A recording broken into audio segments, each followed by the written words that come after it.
Hello and welcome everybody. I am here today to talk about some email security protocols that should be set up on any email system, but specifically I'm going to be talking about how we apply those into Microsoft 365.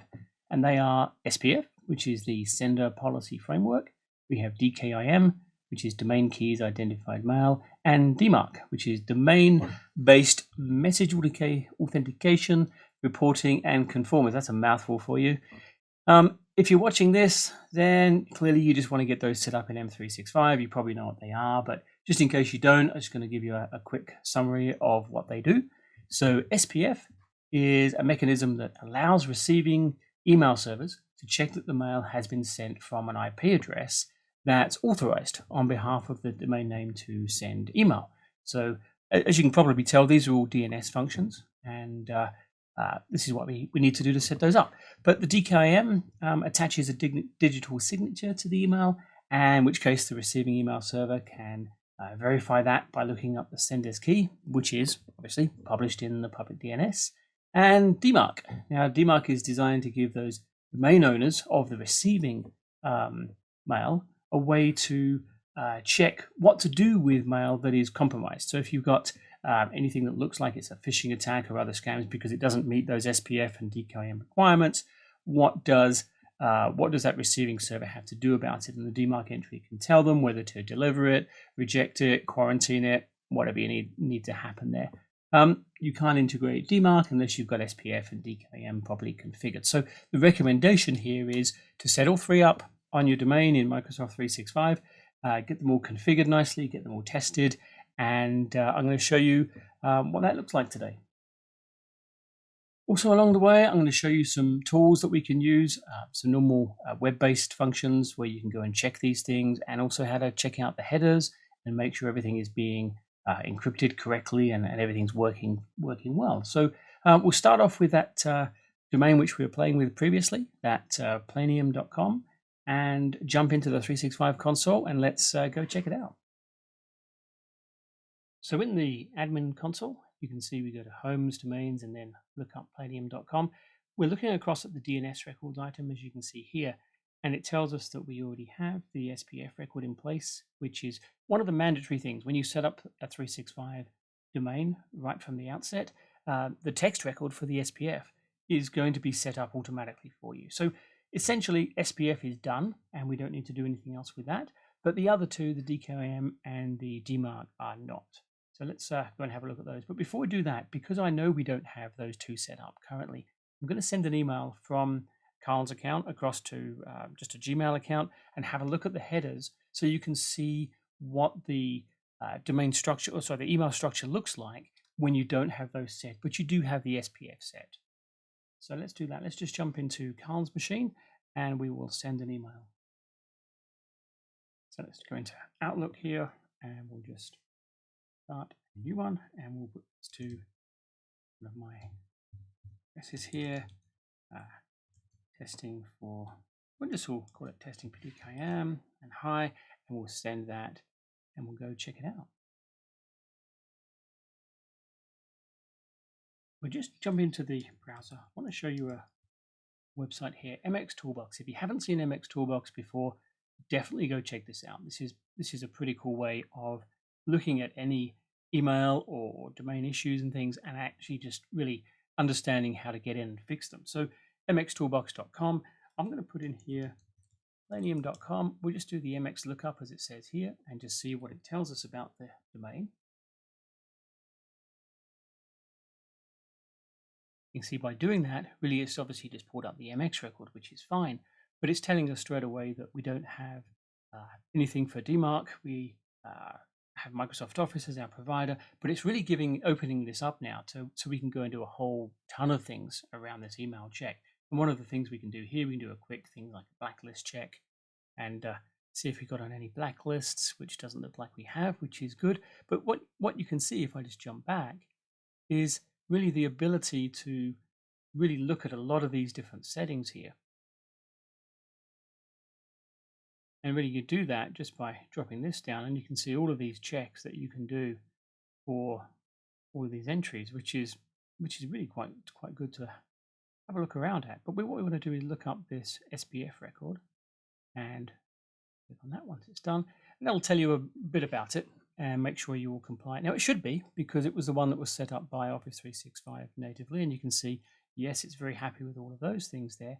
If I do a check now for DKIM, we should find that, hey, guess what? It's nothing there. And also with the DMARC as well. We do that too. Yes, we have issues as well.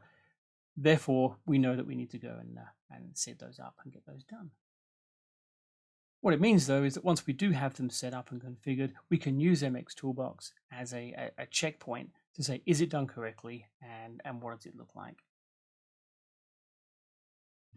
So this is the test email that we've sent into Gmail, and if we have a look at Show Original here, we can see the details around the headers. Now you can see the SPF pass as we would expect, and when we look down here, we will see a DKIM pass here from the basic stuff that happens in M365. But what I'm interested in doing here is copying that out to the clipboard, and we can use one of two different sites to go and analyze this header. So we can use we jump in here, we can go into the MX Toolbox, and we can have a look at the Analyze Headers, which is in here, which gives us a bit more information. We can also look at the Azure sites, the MHA site, which I'll show you afterwards. We'll drop this one in and analyze that header. You can see what it comes back with. Now this is telling us, once again, we don't have a DMARC configuration there, but we do have SPF, and we don't have DKIM alignment. Now that's because it's using the standard back end of 365 to do it, and it hasn't applied those other changes yet. So if we go down a little bit, you can see once again it's complaining about that.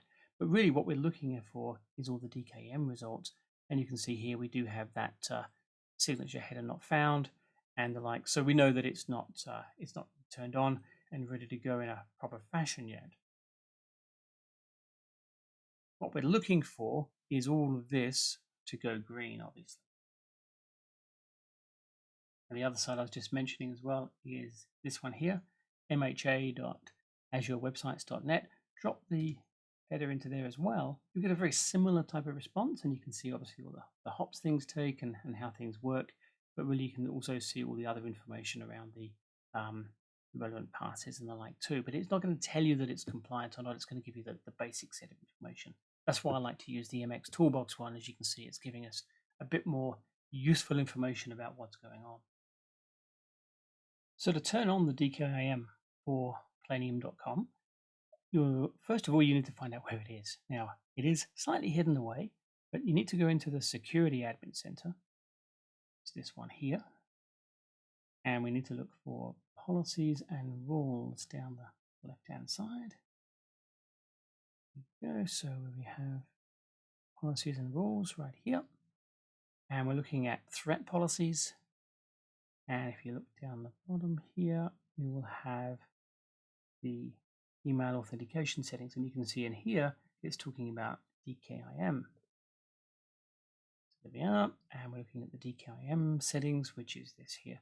So you can see that we've got Planium.com here, and if I click on it, you'll see that we have, as expected, no DKIM keys saved for this domain.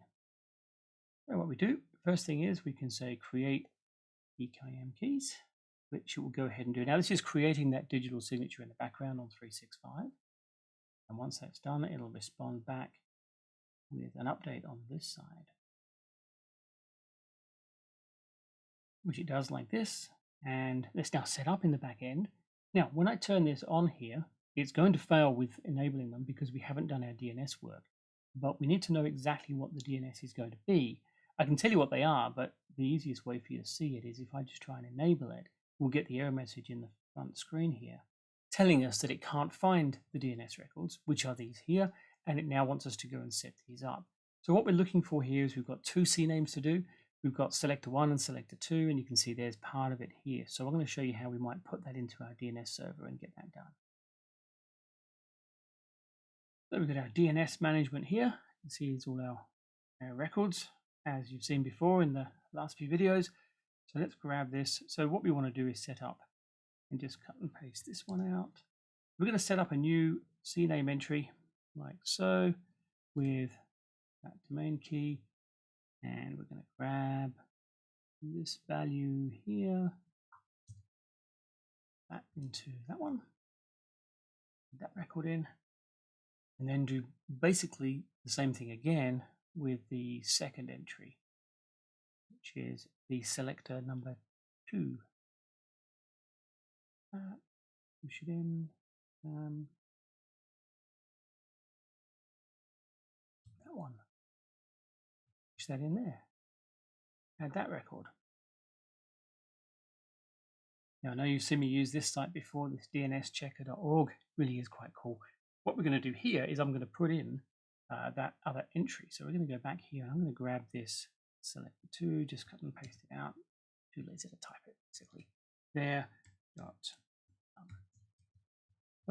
Selenium.com as a CNAME, and just do a quick search, and we can check whether that has managed to replicate itself DNS-wise around the globe, and it will happen very quickly nowadays. I love that. So that is all good. Now, what you'll find though is that when you do go back into here, and we say OK, and then we say OK, DNS looks good from the DNS checker side of things, and we say enable that, you'll find it will come back and say that it can't do it.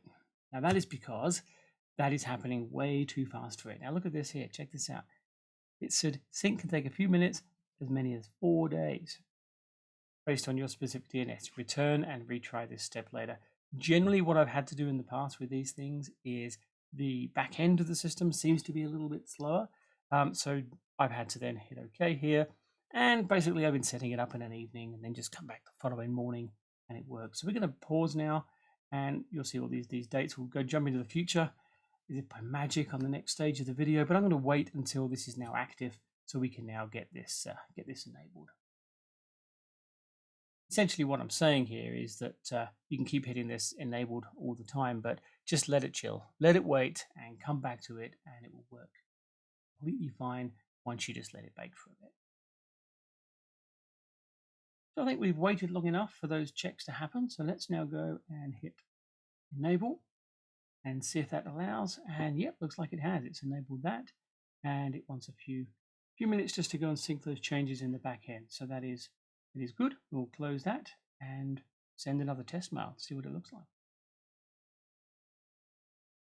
So we'll jump back into Carl's machine and we will send another test email. DKIM number 4. And send that. We'll go have a look at that one. Now this one, if we go and look at the show original, we'll be able to see that it's got a bit more information about the DKIM, and it's coming up with a pass straight away. So this is a good check where you can say, yes, it is working for us here. And once again, we'll say copy a clipboard, and we'll run that up into that message header site here. Analyze new header. We'll drop the contents of that in here. And it should give us slightly different results.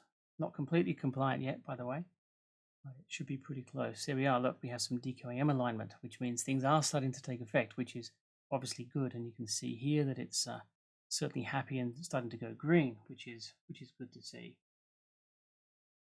So to set up a DMARC record, remember I said right at the beginning that DMARC is really just telling an email system, which is the receiver of the email, what to do if an email fails. And you can see that the settings we have here, and you can see on the items, it could either be none, reject, or quarantine. So none is a monitoring mode, and it just allows the mail to go through. However, you've also got the reject and the quarantine. So these are the different types of settings you can do. Now, what you can do as well is quite nicely, there's inside MX Toolbox as well. There is this address, which you may need to type in. It's actually hard to find on some of these links, but it's the DMARC record generator.aspx. And what you do here is you key in your domain, and we say check DMARC record. What it will do then is give you the ability to then create a DMARC record based on what you require. So you can see here it's saying, okay, none if it's in a reporting mode. And then it's saying, where do you want the reports to go? It's going to default, obviously, back to some MX Toolbox ones, but you could put any email address you like in those. If we were to change it and say quarantine, you can see what it's doing over here and creating this value for you. So I'm going to say none for this one. We're going to put in the admin for the tenant. like so, and we're going to grab that and grab that one as well. And you can see straight away it's creating this record for you. Now, like I say, you do not need to have these aggregate reports to be sent anywhere. You can get by quite nicely with just using the standard P equals none. The PCT that I had before is the percentage of mail it's going to process in that fashion, which I put as 100%. So let's grab this one now, and we'll just take this record that it's taken, and we'll put that into the DNS for the plenium.com. Back to my DNS management here, and we're going to put that as a text record, and that's the value. Now for this entry in here, this is just going to be underscore DMARC, and we add that record in. Now once that's in as a text record, we're going to send that test email again and see what that looks like. So a very quick check on that DNS of that text record. You can see yes, it's applied there. If we hit search, we should get some ticks. Just waiting for a couple to catch up. That should be all good. But now, yes, just back to Carl's workstation again. We'll send that in, and we'll number 5. There's entry included. Here we go. Okay, there's our number 5 email. Once again, the show original. And look at this, we're getting a bit more information here. SPF, DKIM, and DMARC is showing as a pass now as well, which is good. So let's copy a clipboard, drop that in the paste header, analyze that, and let's see what it says. Looking for some good results here. So here's that email just come through to the Gmail account. Let's go and have a look at the show original.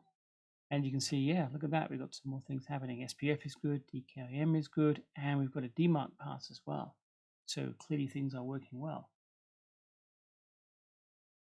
If we just scroll down a little bit, you can really have a look at that information here, and you can see we're getting great results in here with all these passes and the like, and everything in place, which is nice. The last thing I want to do is just put in here the plenium.com into the email health report inside MX Toolbox. Let's have a look and see what that comes back with. And it's going to report a couple of things that it's not happy about, but they are not related to that. If we look at the show all tests here, you'll see we've got a couple of problems. Looks like the SMTP address here in the MX record is an open relay, which you would expect it is the Microsoft 365 entry point, so that is okay. We can ignore that. And also the SOA expiry value on our DNS. Now that's down to the GoDaddy, which is the hosting. We can't change those values, so there's not much we can do about those too. But everything else, as you can see, just scroll through too quickly. We've got our blacklist checks. Down through those. You can see, yeah, mail server, we've got a full DMARC pass now. You can see everything in there, and everything else seems to be very happy and good. Just for some completeness, have a look at the Exchange Online PowerShell. If you, as you can see here, if you connect to the Exchange Online and just do a get DKIM signing config with the identity of the domain that you have, you'll see if it's enabled or not. And if you do it with the FL tag on the end, you can see that you get a lot more details about how it's set up and what is configured. Quite useful just to show that it is configured and is all good as well. And the very last thing to show you here is if I go into this website, DKIMvalidator.com, another way of checking things out, and it'll tell you as you go in there a random email address to send an email to. So I will just grab that.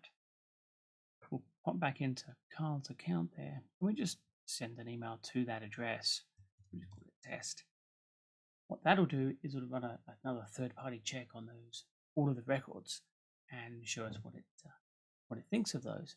We'll give that a second, and we just hit view results, and there we go. Now what we can see here, obviously that's all the main header information, which is important, but it's looking here and saying what is our DKIM signature looking like, and you can see down the bottom here we have a result which is pass, which is good, and the SPF, you can see there that's a result pass as well, perfect, and our spam assassin score, you can see message is not marked as spam, which is part of the reason for doing a lot of this in the first place.